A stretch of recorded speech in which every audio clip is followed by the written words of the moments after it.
Hello friends, welcome back to the channel. Today is a very special day. We're going to be looking at a fully restored Yamaha B-1. I just got done with this project. I'm very excited of how it came out, and I figure I'll share some of the details with the rest of the world. It's difficult for me to take videos because they're so time consuming, but bear with me. I'm going to try to touch on a mostly high level, maybe some more details in some areas. Obviously, this is not going to be a full-blown, full detail video. It will take many hours, and I don't have that time. But if you do have specific questions, please go ahead and ask in comments. All right, so obviously started with a very good preserved Yamaha B1, but this one is also, you could tell, it's been cosmetically enhanced. Basically, the entire case has been refinished. And so it's beautiful. But this was actually working on all cylinders before I started restoring. So a 50-year-old amplifier, obviously you can't really use it reliably in this condition, so in its original condition. So now it can be, essentially is brought back to prime and can be used reliably. You will see in a minute, if I ever stated anywhere that this amplifier runs better than it was new when it left the factory floor, and it is better performer than it was when it was brand new when it left the factory floor, it is not an exaggeration. Bear with me and you'll see what I mean. Anyways, I added some isoacoustic feet. I think this is a very good enhancement to this amp. I have this thing laying right now on a piece of styrofoam because this is such a hunky amplifier. It's not just heavy, it's over 100 pounds, but it's also so big. And you have to excuse, my bench is just a mess. I mean, doesn't matter if I had two sizes bigger bench, they would still probably be packed with stuff on it. I'm just being a hoarder. I have no excuse. But anyway, so going back, the amp is so big, and I don't have a swivel that can work properly. Plus, it's really hard for me to maneuver it otherwise. So I have it on the styrofoam because I'm going to try to swing it around a little bit, and those isoacoustic feet almost act like suction cups on this bench. So it's going to allow me to move it around. That's why it's on the styrofoam. But a little bit about the Gaia acoustic feet. They clash a little bit in terms of like color scheme with the Darth Vader dark look of the amplifier, but they're so much better. And you'll see this. Like, look at this. This is the original size foot. Look how much bigger those are. You'll see them in a minute. But it is good for the amplifier to breathe better, for the air convection to come in and cool the amp. This amplifier is run really hot. We'll talk about it in a bit. So what I'm going to do next, I'm going to pop that cover. That cover is just kind of like sitting there. I'm going to pull it up so we can look inside. I'll give you guys a tour of the interior of the amplifier. Then we're going to talk about some of the modes that I made and some of the enhancements. Bear with me for 1 minute, for a few seconds until I pull that cover off. Okay. All right, let's look inside this puppy. So this is not a dual mono amplifier. It has two separate amplifiers, transformer and power amp, transformer and power amp. But some of the power supplies, ancillary boards, etc., they're serving both amps. And this transformer secondaries are shared with this side and this one with this side. So basically it's crossed. And there's a reason why Yamaha did, but that's a topic for a different subject. Anyway, they never intended to make this a dual mono. So if you hear somebody calling this a dual mono, it's not. It's also not a Class A amplifier. It's a Class B amplifier. It's a push-pull amplifier, right? It runs as hot as a Class A amplifier, but yet it's not a Class A. So the output devices, which are one per heatsink, are the hunky giant size TO3 transistors, like this big boy right here, the 2SK77. These are transistors made by Yamaha just for the Yamaha B1. So another thing is that this amplifier, in my view, was a lead loss product. I don't think the Yamaha made money with this amplifiers. They made about between 3,000 and 4,000 of them they sold, and it's impressive that they sold that many, because these things when new cost as much as a new car, small car back in the day. These are $1,800 US, or including the UC1, when they came out in 1974. Just doing the inflation factor conversion, that's about $11,000 today. But realistically speaking, if a manufacturer would make their own transistors, would make an amplifier with a circuit as exotic as the B-1 today, this amp, if it was made today with the same type of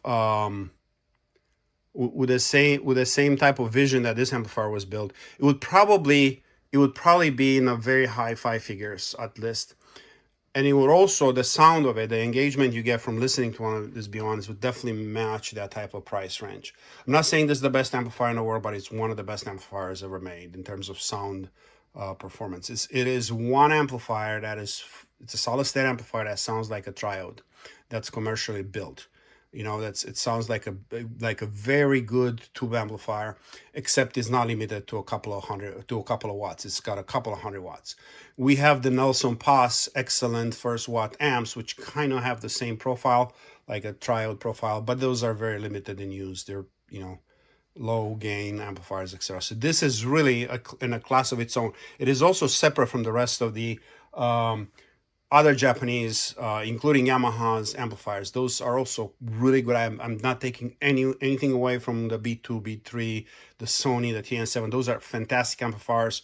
They're just different, right? They sound different, everything else different. Like, those are really nice, very transparent, wired gain. This one is more like a tube. It has that honey in the sound, very engaging, pulls you in, and the sound stage is absolutely superb. But again, this is about the technical aspects of the amplifier, not about the sound. So let's go on back in here. So as I mentioned to you, you have two output transistors in here. They're the same polarity per se, right? An N channel. And now again, the Yamaha manages this by splitting essentially the cycle of the signal on a very the differential pair of the amplifier. We're not going to go through a schematic, but at a very high level, it splits the signal between the two cycles and inverts one of the cycles, amplifies it, puts through the voltage amplifier, and it gets a converter at the end. And it's also the amplifier design also provides, like, the amplifier circuit side provides very good control over the different adjustments. You have your main bias adjustment right here. You have your peak balance for the bias. This helps you tweak in the total harmonic distortion. You have what it's called bias balance right here. This one helps you essentially adjust the amplifier so that if there's a power mains fluctuations, you know, let's say it drops or you don't have stable mains, that this ensures that there's no change in the bias adjustment, overall bias adjustment. And then you have your DC offset balance at the end, right at the end. So it's a complex beast. The schematic, it's full of errors. The service manual is full of errors. I joke around saying that Yamaha must have used a 1970s version of Google Translator, which obviously that did not exist back then, but it's just a poor translation. There are about five different flavors of B1s that I'm aware of. And then some of them require changes to some of these boards, you know, in the earlier ones that Yamaha later made for the later ones. And there are no service bulletins, right? And I'm not talking about just like a tweak here and there. I'm talking about cutting down traces and modifying the boards to make the older versions function as good as the newer ones. And again, like, there's like total of 5 different flavors I'm aware of. I know they're not documented. There are very few people that even understand that. Probably Amp8 in Japan knows that, because he's seen probably, you know, this is probably the only person that's seen as many B1s as I did, but probably even more maybe, but that's debatable. So anyway, so let's go quickly. So that's the amplifier boards. They're identical. Now, the first board right here, Yamaha calls this power supply number 1. Let's talk about what this thing does. This is a 12-volt regulated power supply right here. and a plus minus 25 volt regulated power supply right here. These are independent of each other. They're not riding on top of each other. The 12 volt potential services this relays right here, which we're going to talk about in a minute. These are the speaker relays. There's also a relay in the back of this board right here, which is a rumble filter. That relay turns on and off the rumble filter. And then there's one more relay that's not original to Yamaha that I added, which we will be talking about. It's a small relay at the back here that this 12 volt power supply services. Then we have the plus minus 25. The plus minus 25 power the amplifier board for this 2 voltmeters in the UC1. And the circuit, the buffer circuit for this rumble filter here so that's what it does. That's what this first board does. The second board, which it's essentially, I call this the arteries, and the artery of the amplifier is where the blood control is basically. This is a 200 volt power supply, negative 200 volt power supply that essentially supplies the gate voltage for the VFETs, for this VFETs right here. Again, VFETs are depletion devices. They're fully turned on at all in their natural state. You need to bias them to turn them off. Should you put full potential power between drain and source without anything at the gate, that VFET will go bye-bye. It will go to VFET heaven very fast. So this thing right here makes sure that these VFETs have gate voltage. Then this third what Yamaha calls third power supply is not really a power supply. What this is, it's actually, and I call it the traffic cup. This thing right here diverts, and essentially it's an orchestra conductor, you could also call it. It's a circuit protection board. Essentially tells this big TO3 cans transistors here, which are switches, which are switches for the main rails of these 2 amplifiers here, when to turn on and turn off, because there's a sequence in the power up and power on. There's certain, you want to have these transistors and not basically have gate voltage be biased before the actual drain to source power comes in. So this traffic hub right here makes sure that that sequence is being followed. And when you turn off the amplifier, the order is reversed. So that's what's happening here. So they're all very, very important. If this guy right here in the center, the 200 volt, looks a little different, if you're aware of if you're somewhat familiar with this amp, this board may look different for you. That's because it's this is an Atelier Hi-Fi special. We'll talk about it in a minute. This board has been redone by me. Anyways, so at a very high level, that's what this is. That's what's happening in here, right? I'm not gonna go into a deeper level on that. Like, we're not gonna talk about schematic changes, etc. Anyways, let's put the cover back on so I don't drop something in there, because I'm always cautious. Like, when this thing is all wrapped up, it's gonna go. This thing is ready to go to its new owner tomorrow, and so I don't want to screw anything up. So I'm gonna put the cover on. Bear with me for another half a minute, and then I'm gonna turn it around so we can look at the back of it.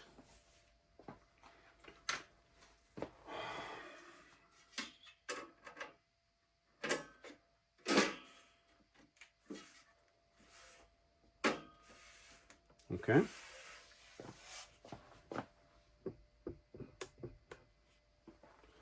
Hope I don't knock anything over. This thing is so heavy. It's over 100 pounds. Well over 100 pounds right now, the UC1 mounted. And another 3 pounds probably of solid brass that I added with this speaker connectors at the back. All right. It's hard to move it, but I don't want to damage the unit or my test equipment. Okay, so let's look at this thing. All right, so some of the things that I did here is replace the speaker posts. I added new RCA connector, solid brass. They are real silver plated. They tarnish a little bit in time, but silver has the best connection, the best electrical contact, lowers resistance. I'm having a senior moment. It's late in the day. I'm tired. And an IEC connectors with, if you notice, only 2 prongs. That's because these amplifiers were never, like the ground was never connected to chassis. I see people doing that when they're converting them. I'm advising a word of caution there. When you're connecting the ground to chassis, your power cable starts to have sound. That's because you're starting to import all the noises from your mains into your amplifier. And that's when you start buying very expensive power cables, because now you have all sorts of filters in there that are trying to block that off. Anyways, all newer amplifiers have are required to have ground to chassis, but since this is how this amplifier was built new and it's a grandfather feature, I left it like that. I'm not going to change it unless somebody's asking me specifically for it. But then again, as I mentioned, there's pluses and minuses with that, right? Anyhow, so yeah, this is beautiful. Obviously, the case has been refinished. And again, this is what I was saying about those Gaia feet. Some people don't like the shininess of it. It kind of clashes a little bit with the Darth Vader look of the amp. But they look at the little foot that was there before, the plastic foot. So, this is so much higher, and it is really it provides really good isolation. And size-wise, it's proportional, right? I mean, this is almost too small, this thing. There are a couple of things Yamaha did that they're questionable. Again, this was a cost no option product, but somehow they use this feet. I mean, some people really like the look. They want to leave it all original, and I appreciate that, the purists. But the size acoustic feet are used. For example, my Merrill uses this. My Merrill Audio Element 114. That's a $16,000 amplifier. It uses the smaller version of this Gaia feet, and there are a lot of other brands that use the Gaia feet. So these are not Mickey Mouse. There's a lot of snake oil in the audiophile world. People will pay. I've seen 5 figures. People spend 5 figures on RCA cables. Crazy stuff like that. Like really expensive. And so there's a lot of snake oil over there, but there's some also, like a product like this is like, I could not justify making this for $300. It's impossible. They're really good quality, and a lot of the manufacturers that are using them know that. So, anyhow, so that's, the feet are one of my pet peeves. I think these are kind of, I don't know, they don't match the rest of the amp. And then the next thing is the speaker post, the original speaker post, which everybody dreads. These are actually, like if you use bare wire and you manage to get it in there, which is probably only like 18 gauge and above. I don't think you could use anything thicker than that. The actual clamping contact inside, it's pretty strong, but then that's it. And then these are weak, because if you see the cross section between, it's very thin, it's plastic, and they're held by those 2 screws, and they usually break. And so again, the plastic feet and the speaker posts are kind of questionable. And I would not dare put some cheap, skinny speaker posts in there. These are really good quality speaker posts. These are actually my favorites here, which we're going to talk about in a minute. And you can see there's a plate that I made, which we're also going to talk about it in a minute, that allows me to mount this and not guess where they go, right? They just kind of like fall into place. And so this should kind of give you an idea at a high level, that, first of all, the work, I'm making it very simple, but the work is very involved, and you'll see in a minute why. There are very few people that truly understand these amplifiers that are actually also willing to work on them, and that are actually going to provide the level of quality that I would expect for a product like this, So there are a lot of people that are willing to work on them, that don't know what they're getting into, that are actually disservicing. I'm not kidding. Like they're intending to service them, but actually the amplifier comes out to disservice. If they would have left it alone, the amplifier would be better. There are some rants. I'm not just talking smack. I'll provide examples. You guys will probably agree with me when you're seeing what I'm talking about, but they're out there, right? And there's a lot of weekend warriors that are like, oh, I got a B-1. My grandpa gave him to me, and so I'm just gonna either do it myself or take it to the corner shop, and then hopefully that, it's like, I tell people, when you work on this amplifier, especially V-Fet amplifier, especially something like a B-1, and you take it to the local technician that even, you know, and they're good technicians out there that have many years of experience, but if they don't specialize on this, it's like taking someone that needs brain surgery to your family doctor, or taking your fighter jet to your car mechanic, something like that. You know, it's, and trust me, I'm not exaggerating. I'll show you in a minute.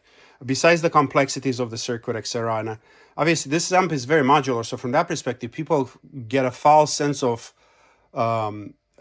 confidence when they pop the cover up. It's like, oh, I'm just going to pop these boards up and rebuild them and then put them back and that's it. No, it's not as simple. As I said, there are multiple flavors.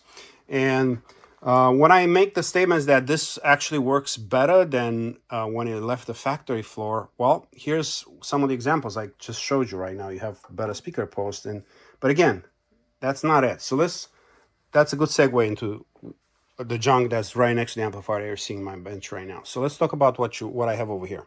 So let's start with this capacitors in the back right here, right? One of the Achilles heel of Yamaha B-1 are these dual caps. So these are the original caps, not from this amplifier, this is from another one. This one, you could see right here, it blew up. It leaked dielectric fluid out. It made a mess in the amplifier. Actually, when it popped, it actually destroyed a bunch of other components in the amplifier where this one came from. Anyhow, so here's my hypothesis why these things fail. And they don't just fail now because this is 50 years old. They failed throughout the life of the amplifier. Well, I'll explain to you why. As a matter of fact, the future owner of this amplifier, which I'm going to take this tomorrow, hopefully I'm going to be able to shoot a video at his place. He's got really nice equipment. He really understands good sound. He has a very special preamplifier prepared for this amp. So hopefully I'll be able to actually show you a video with this thing in action, which is most likely going to be more exciting than the technical blob that I'm giving you right now. So anyways, the owner of this amp had a B1 in the past when it was brand new from the factory in 1970s. And the reason he no longer has it is because of these capacitors. So the capacitors would fail, blow up the amp. He would take it for warranty. A Yamaha service would replace them. Then they would fail again. And he did that a few times, and then he gave up on the B1. And when he heard that I figured out a solution for these capacitors, he was thrilled. And then he asked me to build a B1 for him. And this one is his. Anyways, okay. So, back to this capacitor. Please, if there are any capacitor experts out there that are watching this video, and my hypothesis is full of doo-doo, call it out. Let me know what I'm missing. But here's what I'm thinking. You have two capacitors in here with a center tap. This is the plus, the minus, and then the minus and the plus of this capacitor. The center tap has a plus and minus. That's connected to the E, the ground of the amplifier. This is your plus, drain to source, basically rail, and the minus rail, right? And what happens here, and my hypothesis is, so this is about 90 volts from here to here on this leg, and another 90 volts from this leg to this leg. Total across is about 180 volts, but you know, 180 volts if the mains are correct, but the mains run hot, at least here in the US, they run hot, and this probably sees close to 200 volts across this two right here, these two legs. And here's where the problem is. For the capacitance of this capacitor, the voltage, 200 volts, this can is likely too small. And this is a huge can. This is a 76 millimeter can. It's a big hunky can. But it's not big enough. My thinking is not big enough for the required separation, the required dielectric space and isolation between the foils that are inside for this can to handle 200 volts across this pins. So what happens in time? There's electrical leakage that happens between current leakage between these two endpoints, and in time that it boils this thing up, blows up the amp. There you have it.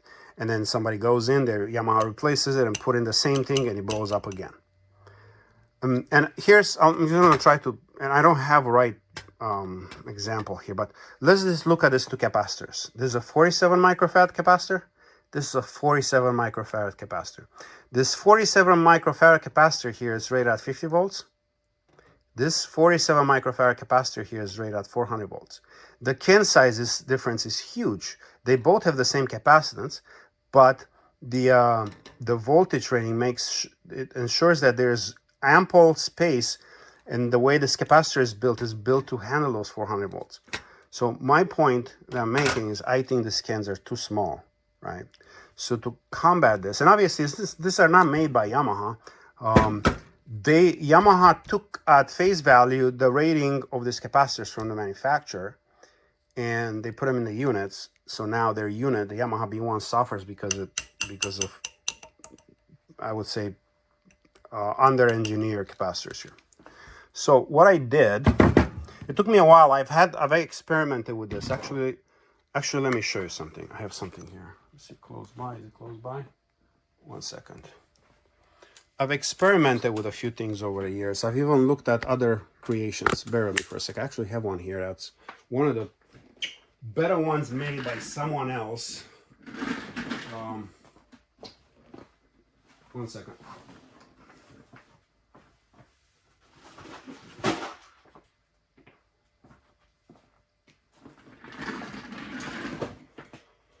All right, so this right here, it's a replacement assembly made by someone else, someone that actually really knows what he's doing. And this is one of the better ones that I've seen out there. Very complex. The problem is these capacitors are no longer made. These are really good, actually. They're not really audio capacitors, but they work really well.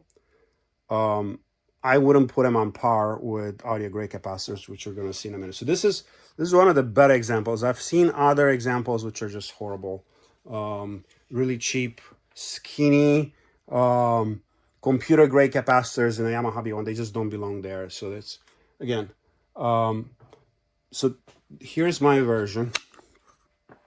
I've tried different things, right? I've tried putting 50 millimeter capacitors directly in there, and it's not sustainable. It's just, I've seen people still trying to do that. They don't know what they don't know yet. They're gonna find out. Difficult to put them in.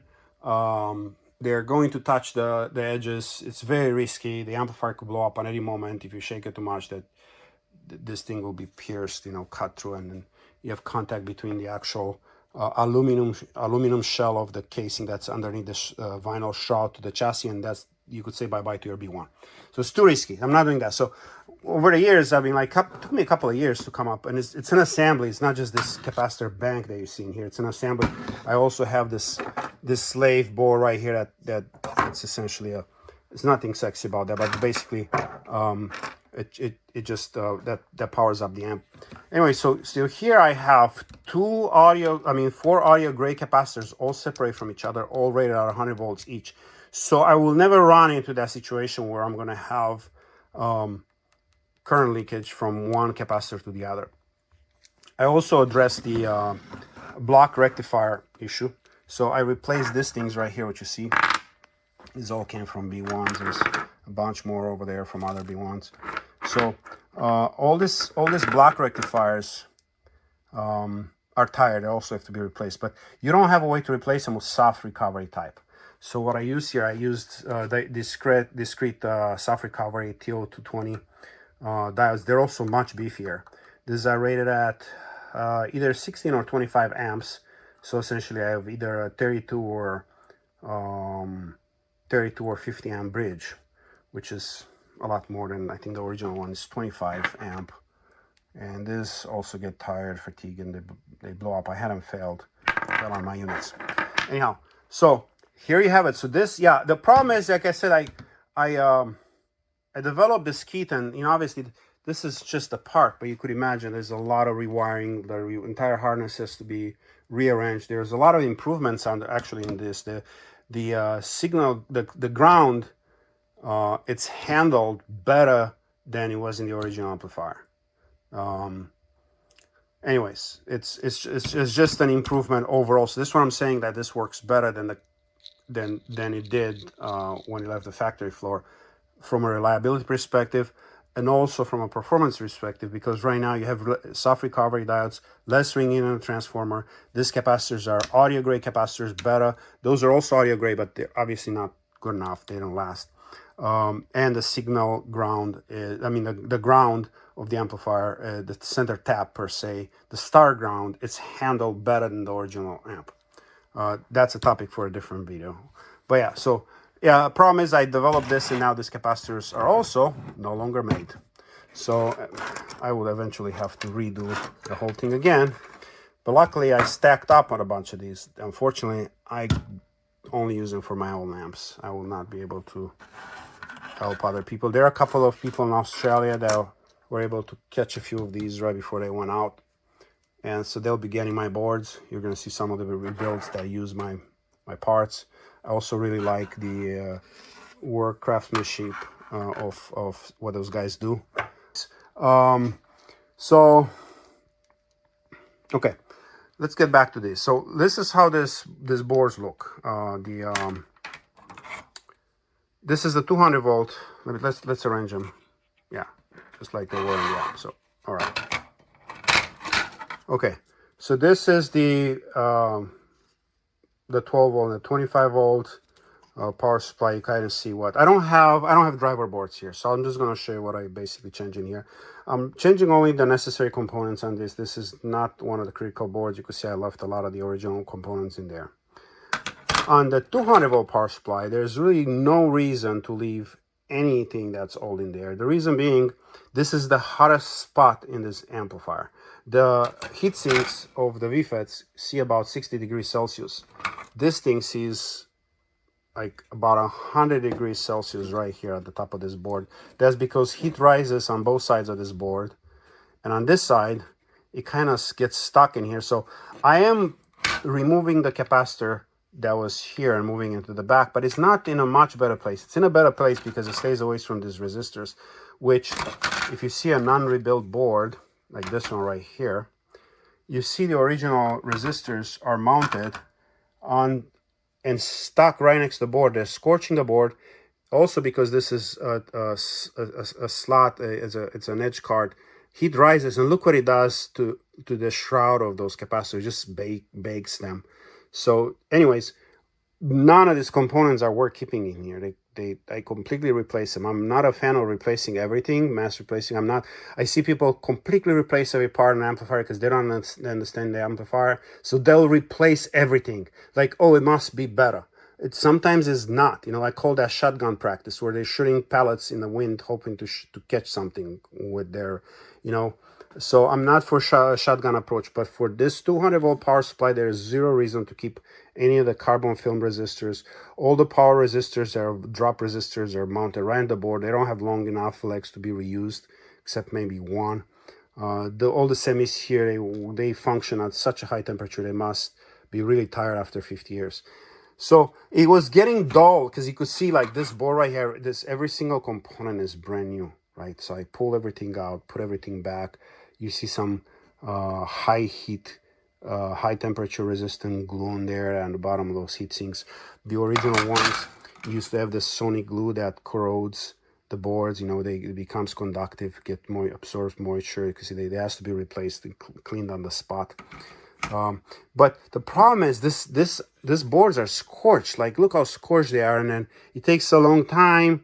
You have to repair some of the traces because they're so burned out. You have like the moment you clean it, the copper is getting exposed immediately. So you have to put some conformal coating back there. It just takes a long time. So because I work on quite a bit of B1s, and I plan to work on quite a bit of more, and this rebuilding these boards, or it was getting dull. So this is why I completely redesigned this to address some of the issues. So let's talk about the why, the how, and essentially the so what. Why did I do this? So first of all, now I have the power resistors at the very top of the board, and they're spread apart more. Obviously they're all mounted away from the board. There's no need for me to stagger them. They're not as close to each other to cook each other as more. And you could clearly see that I moved this capacitor from the top of this resistors all the way on this side right here. You can see it over here, so it doesn't get any heat anymore. So it's all safe. There's no capacitors in the path of this heat sinks or this power resistors right here. So that's been solved. Then I have gold fingers on each side of the board. So now I have twice the contact. For you that don't understand what I mean, the Amphenol edge card slots, they do have contacts on each side, but because back in the day these boards only were one-sided, you only have gold fingers on one side. So now I have them on both sides, so I have twice the contact surface, and more reliability that way. And obviously I'm using carbon film resistors, low noise, low ppm, bunch of V-Shy. Majority of them are V-Shy of different flavors, either Draloric or CFM or RL, depending on what I found for. This one's right here are not V-Shy. Again, there are a lot of small details, like a lot of the original resistors. You could see Yamaha tried to bind them into this because they're carbon film. They're trying to bind them in so they don't blow up and they don't catch on fire because carbon burns. And then throughout the boards, as I mentioned, there are about 5 flavors of B1s out there without all the changes made. And in depending on the board version that you get, you must make those changes. Must update them. So anyhow, but yeah, this solves a huge issue. Is the ugliest, most burned board, and I've seen people like do all sorts of silly stuff. I seen someone actually I know, and he's a good guy, but try to get creative, made a hole in this board, thinking it's gonna solve something. You're not solving anything. This is a vertical board. He travels on each side of it. It gets hot, but a hole across it, the hot air is going to go up. It's not going to take a turn and go through that hole. Anyway, so that just shows, some people are getting into these amplifiers that shouldn't be in there. Okay, so this solves a major problem. This is the off-the-shelf components, double-sided board, better materials. Obviously, I improved the traces. They're shorter paths right now, no jumpers, etc. Now, again, I'm going to repeat this probably through many videos that you're going to hear. At no point in time I will claim that I know more than the Yamaha engineers knew back in the 1970s. Those guys were brilliant, essentially participated in the invention of V-Fet and making this amplifier. So they really knew what they were doing, except that they didn't have access to computer-aided design. They didn't have access to some of the materials I have today, and they didn't have access to 50 years worth of data, which I have access to now, looking in arrears, and I could play Monday morning quarterback. So anyways, this fully redesigned. And again, this one right here will be the traffic cop. There is importance to change a lot of this. What you see, these blue resistors right here, they're usually carbon film cover, which cloth shroud. So I replace those and I bump them up from a quarter watt to half watt. Again, this is a very important board. It's important that it's stable. Okay, so that's that. All right, let's talk about a few more things at the rear of the amplifier. So here's another problem that must be addressed in one way or another. It could be addressed the hard way or the easy way. So I had to do a harder way first before I could do more easy ways later. So here's the input. The RCA input of this amplifier sits like this, vertically.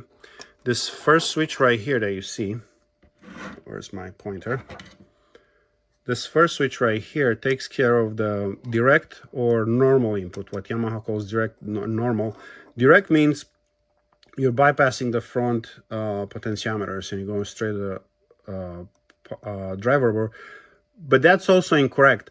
Everything passes through this capacitor. These are your input coupling caps, which are, let's put it this way, electrolytics over 50 years old. The probability of this still being in good shape and not robbing you of signal quality, it's very slim. And the same goes for the switches. This one handles signal. This one is not so problematic. This handles 12 volts. This one turns the coil of the relay for the rumble filter on and off. So these are open air switches, which means that any kind of moisture, dust, smoke, any type of grime can go in there and get built up. Now that's not a problem if you're switching 12 volts, but it is a problem if you're switching low level signal right here, this one. So what I did, I recreated this in this form. So now this relay also switches 12 volts, but for my slave relay, this switch switches 12 volts, turns on the coil of the slave relay that I have over here. Now the signal is routed through the inside of this low signal sealed relay, which these things are reliable as hell. They're used in automotive, they're used in medical, they're used in in all sorts of industry that require reliability and precision. So they don't have signal degradation, contact degradation as an open to air switch. This will exceed the length, the lifespan of one of these open air switches by multiple decades. So now I no longer have to worry of if I'm putting something on the input of this amplifier, does it make it past this board? Also, if you see, this board is a little longer now. That is because I added multiple ability to put multiple formats of real coupling capacitors, such as this made for audio Danish capacitors right here from Jensen. But you could use anything else. You could use, anything else that's good. And this is a polypropylene film cap, so which means there's not going to be any drying out like this electrolytic right here. So usually polypropylene don't take nothing, don't add nothing. They're really just very neutral, and that's what I want. Also allowed for, essentially, if someone would be crazy enough to reuse the original RCA, and there may be some people out there that want to use it because of the looks of it. They just want the original look. They may be purist. I call it crazy, but I shouldn't say that, because there are good reasons for why you would want to reuse these. There is ways to make them work correctly by this is a jacket, and that jacket kind of gets pulled up if you're using like one of those, like especially with the heavy cables they have today for signal for RCA, like single-ended cables. They just pull the jacket right off of this. But there's a way in the back of this thing, if you kind of go in there and just kind of put a bit of solder, you brush that off, put a bit of solder on those clips. Look, somebody tried to get creative with this. Look at this. People go to all sorts of problems because they don't get the quality of the signal doesn't make it past this board. Anyway, so you could reuse these, and they would mount directly into this. It would just drop in. You could just take them from there and mount them right in here, and you put this board back, and you're done. But some people will not want, like including myself, I like to use one of these type of connectors. So for that, I made an adapter, like this little slave board right here that you see. This little slave board will adapt 4 of these, and essentially this is what we have here right now. Right, I have one of the slave boards with this capacitors. It's an entire assembly, so that's why I said it probably took me 2 years or so to redesign this all these modes for this amp. And then let's go back to the speaker post. So for the speaker post, I made this plate.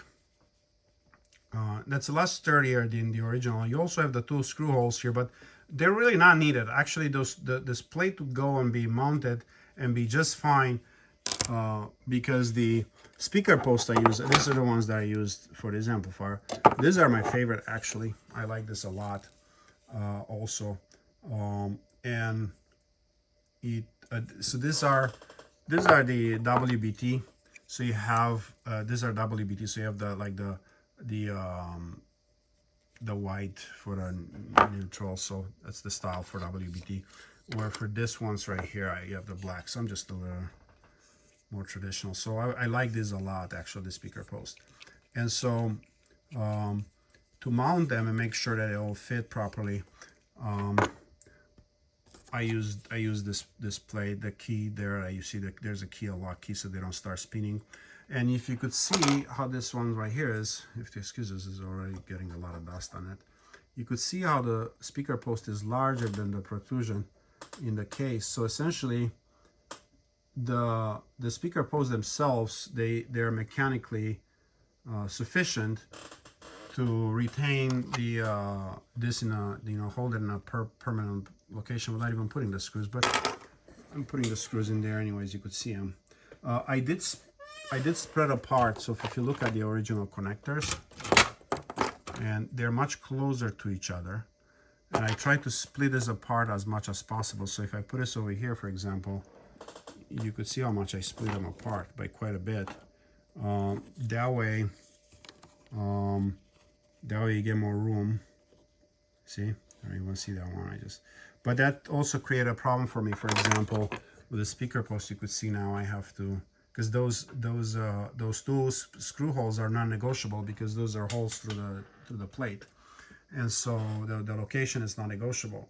And so I moved this, I spread on apart. So all I have to do is either use a small head screw on the bottom when I use this, and they work just fine. I've done that. Or for this other speaker post, which are actually larger in size, but the bottom is smaller, I could use a regular screw. Anyways, all these little details take a lot of time. So that's why I'm busy. I'm posting videos I don't have time for videos. I'm busy building stuff.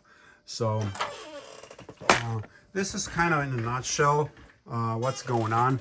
Again, that's what I meant when I said that, hey, this thing will be better than new when left the factory. Some of these features here, again, are better than what the amplifier had when it was new. Plus, there are other things that I've done to this to make sure they're adjusted properly and the amp sounds as good or better than new. And so, yeah, in a nutshell, that's what it is. That's what it entails to build this B-1. Again, if you own a B-1, you're kind of in a tough spot. There's no real way to get it easily restored.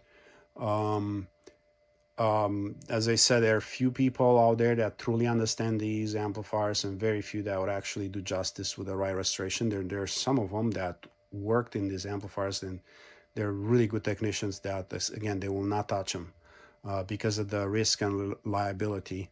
Again, that's why I only work on my amps. I will not work on a B1 amp from anyone else, plus the problem with the shortage of those capacitors. So until I build a different setup to use different kind of capacitors, I'm just going to be building my own amps. But yeah, if you are one of the owners of these B1s, of a B1, you really have to try test. Get credentials from your technician. You know, you could have technicians with 4 years of experience that have never seen a B1 in their life, and it'll be, like I said, like taking needing head surgery, and you go to the your general family doctor. That's kind of like the analogy I can make. This is like a Formula One race car. You're not going to take it to your Napa mechanic. So find someone that's specialized, right? Find someone that's specialized. They're fairly easy to work on because they're modular, but again, that can give a false sense of confidence to your local technician to think like, oh, I could just do this. And you'll know what I mean when I'm going to post some other videos. Anyways, I'm done with my rants. I hope it makes sense what I was trying to convey here. This amplifier is very, very involved. It requires a lot of attention to detail to get it right. And hopefully we're going to hear this thing playing in his new home. I'm sure that video is going to be more exciting than this one. All right, we'll talk soon. Bye-bye.